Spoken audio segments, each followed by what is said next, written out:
Hello, people. Recall yesterday that I promised to come up with part 2 of this video series, Understanding Land Title Part 2. In part 1, I had explained what land title is and also make an attempt to differentiate free land, acquired land, global acquisition. I also made a difference between committed acquisition and global acquisition yesterday. So if you have not watched that video, please check part 1 of that video on my page and kindly watch it, because this part 2 is a follow-up on that part 1. So today, we're going to dive right into the various land titles that you normally come across in real estate transactions. Remember, my name is Ephraim, Iron German Property, and my job is to provide you informative material that will help you make good real estate investment decisions.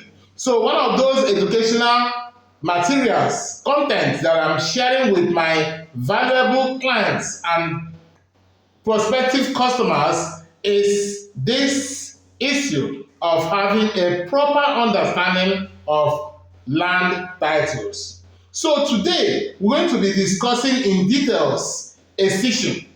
Remember yesterday that we did mention that escission is an exclusion or a separation of a given geographical area from the government acquisition by the government, and consequently granting the inhabitants of that area legal rights over their land. I want to show you a little sketch that I just did in order to help you buttress these points. Okay, if you look at this sketch right here, you will see that this is global acquisition. Okay, that's global acquisition of Mopo Ogombo land in Ibeju Lekki. If you look very clearly, you will see a section marked by dots right there. Okay, this section is excluded or separated from the whole. If you see the whole is about 14 hectares of land, as you can see in this pictorial. Then the small area is about 6 acres. So the community has applied to the government to give them that 6 acres. So if the government approve that separation from the whole, that approved portion is called a size portion, or a portion that is separated from the whole. So the title that this particular section that is just 6 acres we have is called escission. Remember, escission is granted by the government. The government is the one that will measure out based on the survey, perimeter survey of this area, and map out this area, assign it to the indigenous community, and that approval that is given to them is now going to give their land legal title. Okay, so that is what escission, separation from whole, okay, by the government from government global acquisition. So such approval gives that land legal title. So it's a good to buy if you are going to buy a property and that property falls within government escission. Good to buy if you have done your search and it verifies that that place is escission. So I believe that you understand what that title stands for. You know, escission. Okay, so now if you have acquired that portion of land that is ceded from the global government global acquisition, The next thing that normally happen is that the promoters of that estate or that separate entity will produce what we call layout plan. The question is, what is layout in real estate? A layout is the delineating of a given geographical expanse of land into an organized community or estate by setting out certain portions for residential, commercial, and mixed development. Note those expressions that a layout is the delineating or mapping of a given geographical expanse of land into an organized community or estate by setting out certain portions for residential, commercial, and mixed development. Again, in order to help you understand this fact very well, I have made attempts to map out this excised portion in Mopo Ogombo. I want to show you the layout plan of that 6 acres that were approved by the government. If you look at this pictorial that I'm with here, you will see it very clearly. Layout of Mopo Ogombo land. Can you see that? If you look very well, you will see that this has been organized or delineated into an organized community. You will see plot 1, plot 2, plot 3, plot 4. You will also see the access roads that will help you get into those various plots. As you can see, this here, right here, is the major road. Okay, so you drive from that end and come, and you can enter into the estate main gates. Okay, while you enter in there, you will see the plots as they are arranged in a well-organized manner. Okay, you can see those access roads, the inner roads, estate roads, and all that. Okay, now if you look very closely, you will see commercial area in this layout. Can you see that commercial area? This is commercial area. And good also, this estate or this layout also accommodate police posts. Can you see that police post right there? This is police post, right? Then you also see area that was set out for green areas. In other words, in this green area is like park.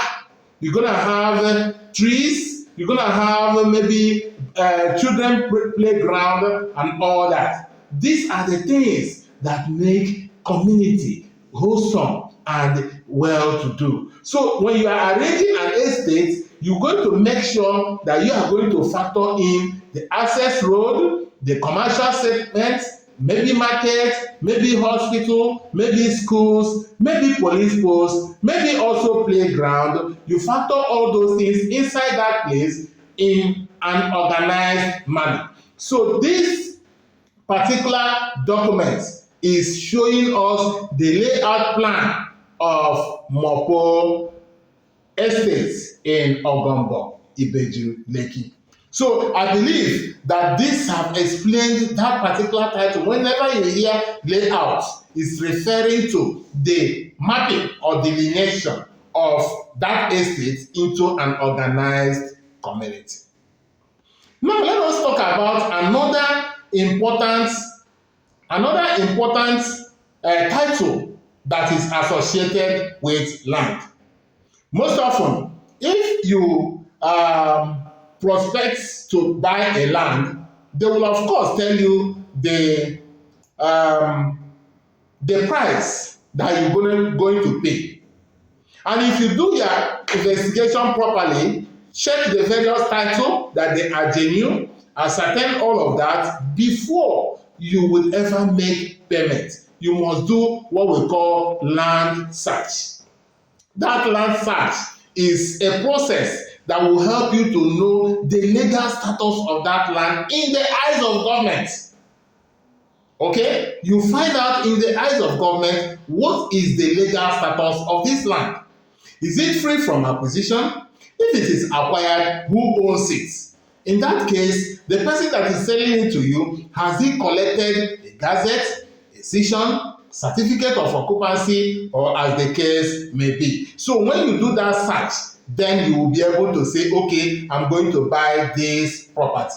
So if you agree to pay that amount that I've told you they are selling the property, if you make that payment, the estate is going to issue you what we call receipts.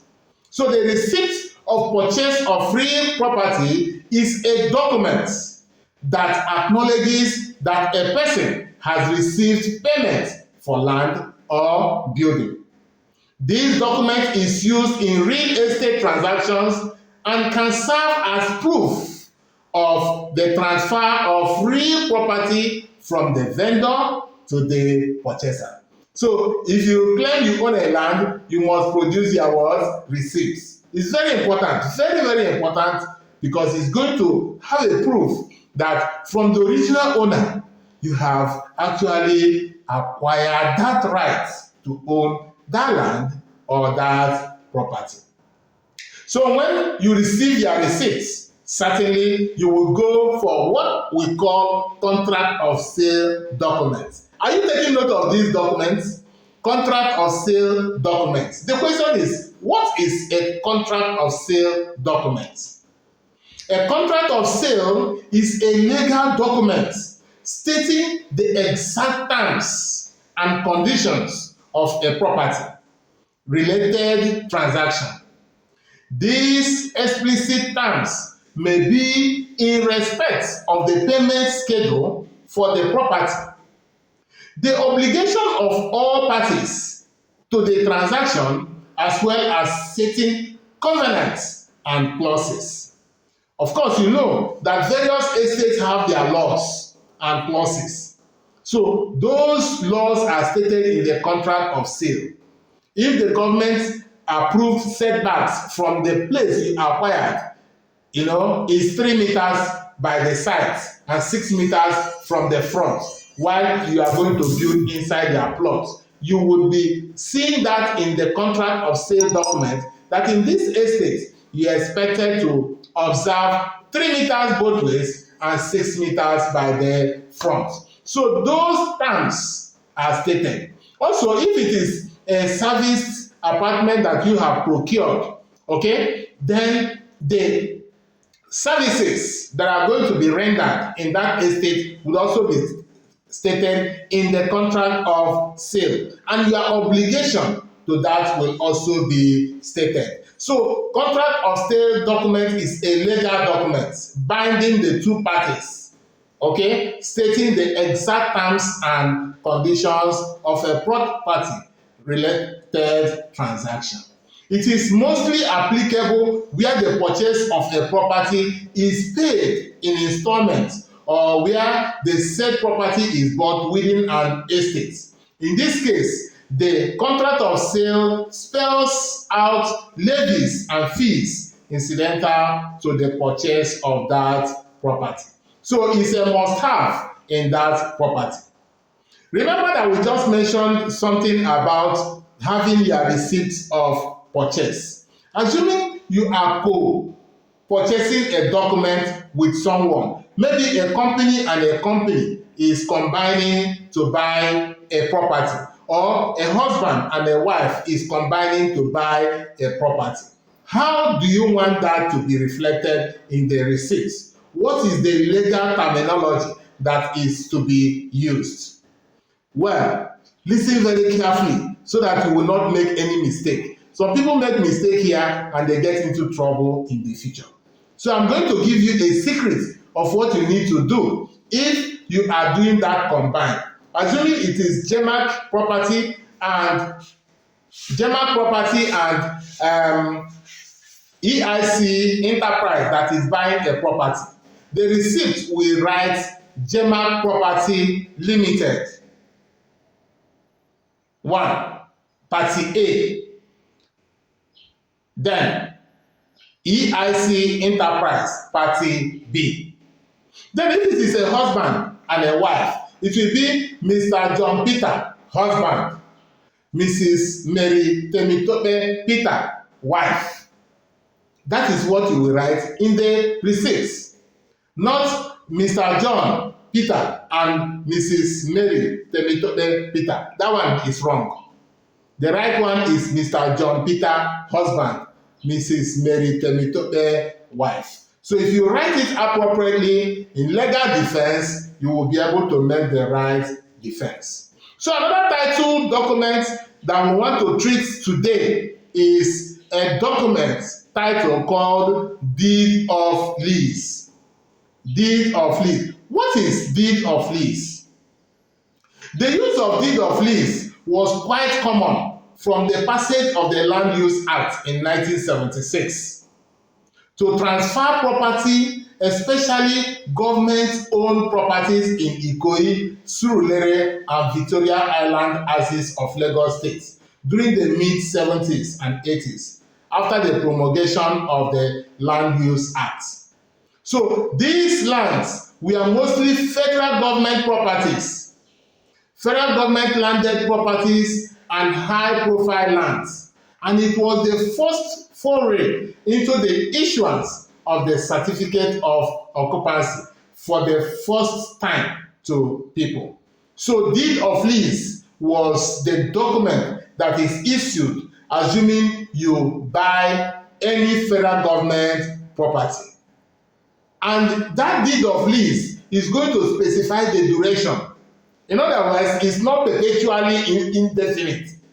Some of these deed of lease could have a term of 25 years, some may have a term of 100 years or 99.9 years as the case may be. Some are 98 years as the case may be. So that's the document you will get if you buy federal government property through the right channel. Remember, deed of lease is a very vital title document. The next title document we want to discuss is deed of sublease. So what is deed of sublease? This is another relevant title document in any land and landed property ownership / transaction. It is the legal document duly signed and stamped indicating land and landed property transaction between a leaseholder of land subleasing his or her unexpired lease term to a third party. Remember, we just talked about deed of what? Lease. Okay? So assuming you go to federal government, you acquire one of their properties, you buy it, they give you deed of lease running into maybe 98 years. Okay? After using that deed for like 10 years, you already have about how many? 88 years left. Okay? Now somebody approach you that he wants to buy that property. So what you are going to issue to that person is not deed of lease. You are going to give the person deed of sublease, because you are actually the one that have the deed of lease from the rightful owner of that property, which is the federal government. And now that you have acquired it, a third person wants to take possession, that person will now get deed of sublease. And the sublease you are going to give to that person is only the unexpired years. You cannot go beyond that duration of lease that you already have. Remember that your own is 98 years. That's what you acquired. Now you have used it for 10 years. You now have a balance of 88 years. So that 88 years unexpired lease is what you are going to give to another person as a sub-lease. That person is now a third party.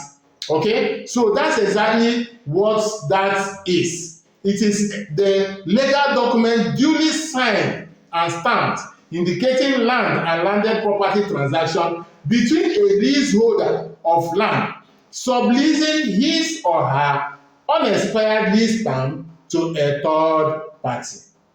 Take note of those terms. So we now come to the one that is very popular. Most often everybody hear it, deed of assignment. The question is, what is deed of assignment? How does it apply to land? Okay? A deed of assignment is an instrument used in transmitting total legal title from the vendor to the purchaser. With a deed of assignment, the legal title completely devolves on the purchaser. Did you get that point clear? Yes. Deed of assignment is an instrument used in transferring total legal title from the vendor to the purchaser. Let's say, for example, I am the vendor. I want to sell my property. Okay? I already have the title of that property. Now you have approached me to buy my property. Okay? So that's legal title.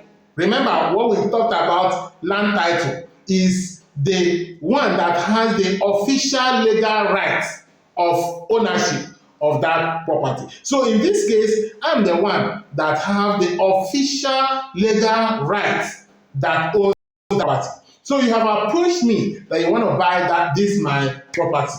Okay? So when you have agreed to my terms of payment and you have made payment to me, I'm going to give you receipt of payment. I will give you contract of sale document, and then I will give you what? Deed of assignment. So that deed of assignment is the legal instrument I am giving to you, passing my legal status as the official owner of this property to you. In other words, I have devolved my legal rights over that property. So if I assign or give you that deed, I don't have any reason to come back to that property again, because what I've given to you is the legal title completely to you. So from that moment that deed is signed and sealed, you take possession of that property, it is now your own. So you have the legal right again to also sell that same property to whoever you cares to at any amount you like. That is deed of what? Assignment. Okay, the last title document that I'm going to treat today in part 2 is deed of mortgage. Deed of what? Mortgage. That's the last title that I want to treat today in part 2. Remember that we have 3 parts in this series. If you have not subscribed to my video, please, I beg you, kindly subscribe to my video YouTube channel and my Facebook page, so that whenever I drop a similar educational content like this, you will be among the first to listen and hear.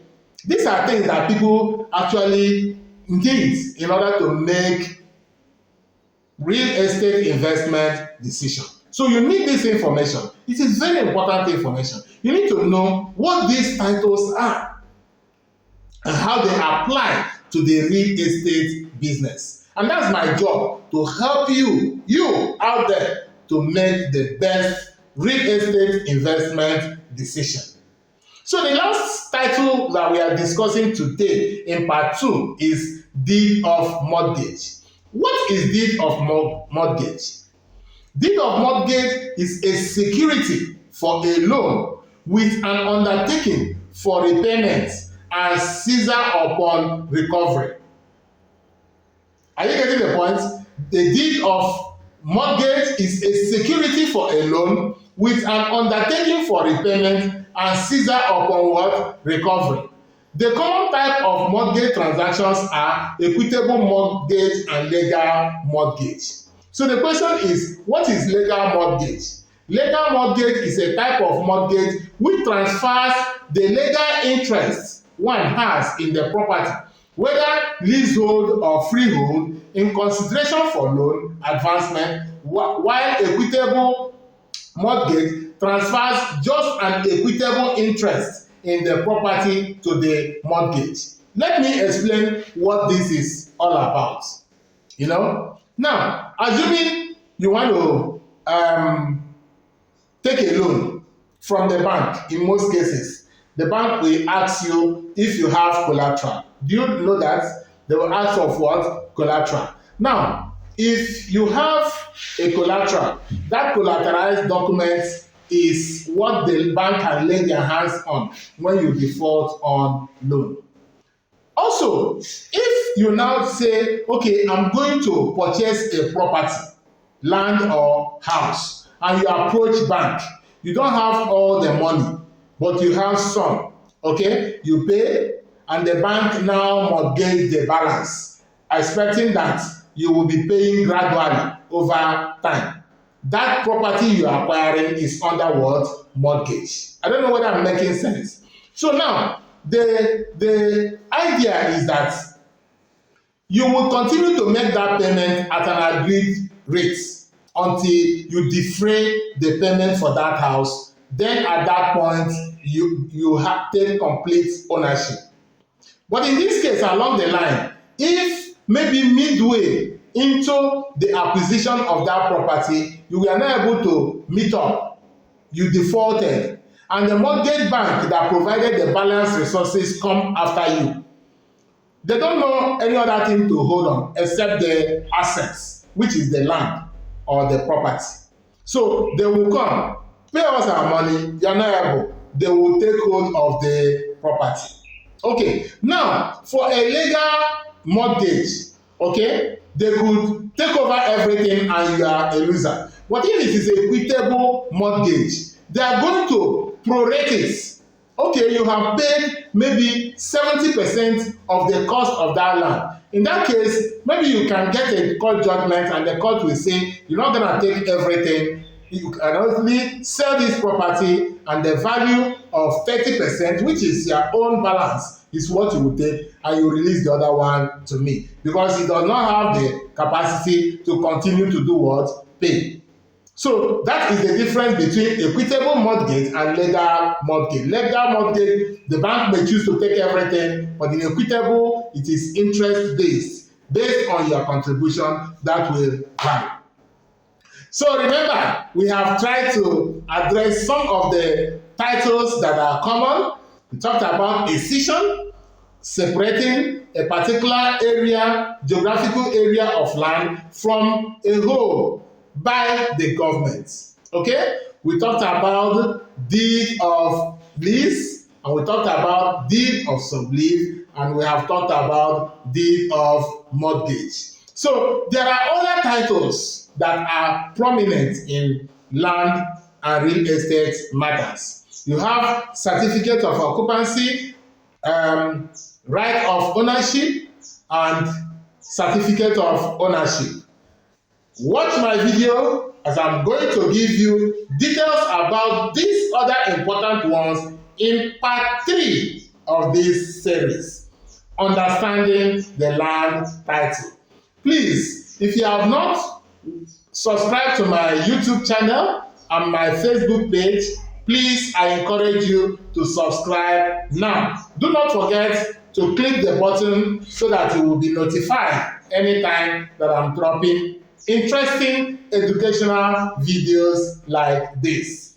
Remember, you viewers, that my job is to provide you information that will help you make the best real estate investment decision. Thank you for watching this video, and you know that I am here to help and support you. Have a pleasant weekend and enjoy your holidays.